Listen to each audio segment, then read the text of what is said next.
What's up, Moto Buddies? Mike here, Taco Moto Co., Baja Taco Tours. We've been doing a lot of dissecting on this 20 CRF 450L, this Honda that we have here. And one of the things that we've done to it to really set it up to be a very good dual sport bike is to add some gas capacity. The stock tank is super small. It's just right around 2 gallons, and it's just unsuitable for a lot of endurance and long distance riding. And so Ashley had sourced out this Nomad gas tank, and one of the issues that I think we're going to have with this setup is now here's something I really like about the Honda: the fact that it has a single element fuel pump right there. Everything is combined. The fuel filter is this little thing on the right hand side, sort of that thin vertical thing. What that is that is a sock. It's a inlet screen protector sock, which is it's a clever design. So you can see that down there in the wings, right there at the top, that's a reservoir of fuel that's sitting there in the wings. And then there's this little bowl kind of in the middle. That's right over the top of the cylinder head. And that bowl is where the filter, or I'm sorry, the pump itself pulls gas into itself from that little bowl. And if you draw fuel underneath this line, so what I did here as part of our test, this represents what's sitting there in that bowl. This is actually a little bit high. The true section is really more down here. So I've kind of overfilled this intentionally. I've put it just enough so that we're absolutely drawing fuel out of that bowl. But you can see how much is sitting down here in the wings.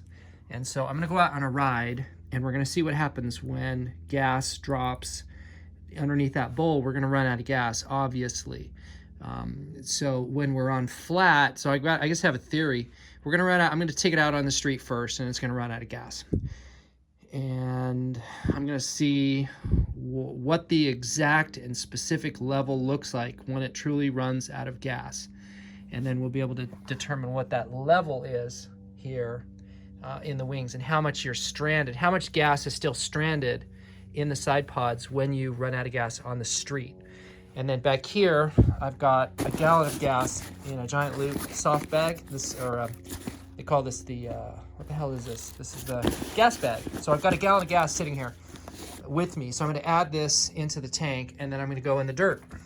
And I'm gonna do the same exact thing and see how much more, because when you're in the dirt and you're off-roading, some of that gas is gonna splash up and it's gonna get into that bowl. But then, conversely, some of that gas is going to splash back out. So we really need to make a determination as to how much is left, and I'll mark it on the tank here, how much is left street riding and then how much is left dirt riding, to try to figure this out. Stay tuned.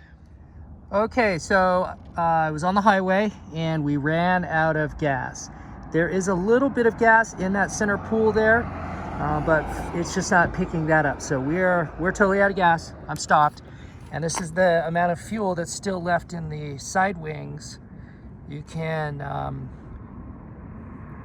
don't know if you can see it really well, but it's basically just to here. This is the level, and it's the same on the other side.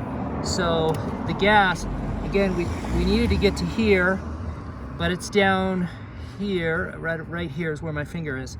So interestingly, I think what's happened, because it needed to be up here, I think what's happened is just the vibrations of running on the highway, probably doing 65, 70.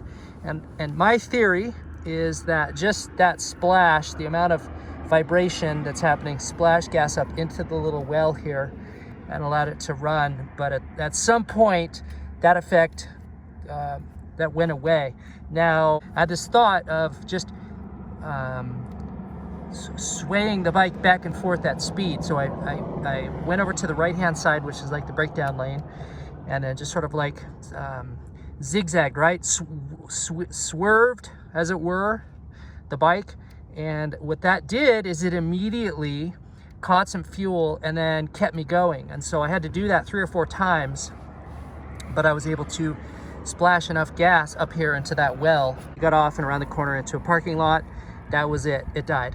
So at this point, what I'm going to do is I'm going to try to splash some gas up into the well, because right now where I am is just up here at the edge of the city, and so I've got dirt trails up there. So I'm going to try to get from where I am here just maybe half a mile to a mile to a trailhead, and then I'm gonna hop on the dirt and see how much more of this is usable, and we'll keep going. Okay, and we are out of gas. So what we did was we left town. Way down here is the city, and you can see how far we came. I think that's the high school. A little tough to tell from here, but I think that's the high school where I stopped, and so I've made it from there to here on the gas that I had. So it's about 7 miles. I'm about 7 miles away from where I stopped, and I specifically and intentionally chose the gnarliest gravel uphill sections that I could find. I wanted to do that just to get through the gas. And then also I thought that it would be an interesting experiment to see if these up tilts, you know, having the with the terrain having it be tilted up like that would have, what kind of effect that would have. And so here's where we're at. Over on this side, this is how much gas is left. Now I suppose I could continue to bounce my way up. It was good because I've sort of got to the natural choke point of this little side canyon that I'm in, and this is it. This is as high and far as I can go. So it kind of all came together pretty well. But as far as the rest of that little bit of gas here, I think if I was on some more open road, I might be able to, you know, naturally that would splash up.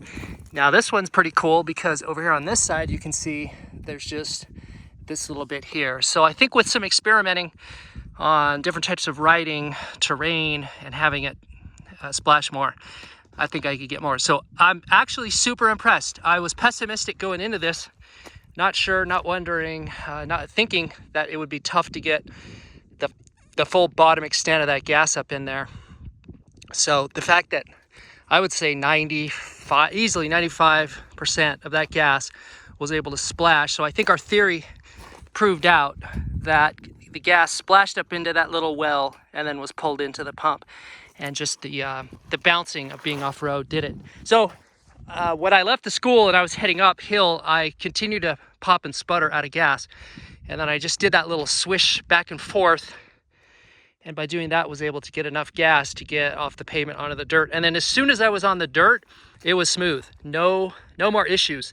So I even stopped a few times and noticed how the gas was just continuing to drop, but yet all of the splashing was able to get it to bounce up into that well. And then now you can see we're out of gas.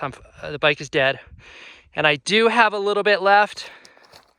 You could theoretically continue on and work that a little bit more, but it's proven, and I'm happy about that.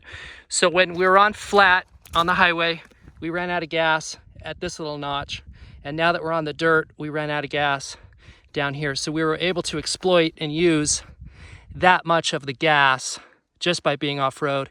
And what kind of volume is that? I don't know. I'm not gonna measure it and do anything to try to prove out how much that is. I would say, if I had to guess, maybe a US quart is probably, a quart of oil would probably fill that up. Maybe somebody from Nomad or who's got some experience could pop into the comments and let us know. But overall, I'm more happy with this than I was going into it. So I'm going to give it a thumbs up. I think if you needed to get the most possible gas that you could out of a CRF 450, I don't know the fitments. This is the L. I'm not sure of fitments for other models, but I would say you should get this tank because it is proven to be effective. All right, guys, just like we're doing now, go out, get some adventure.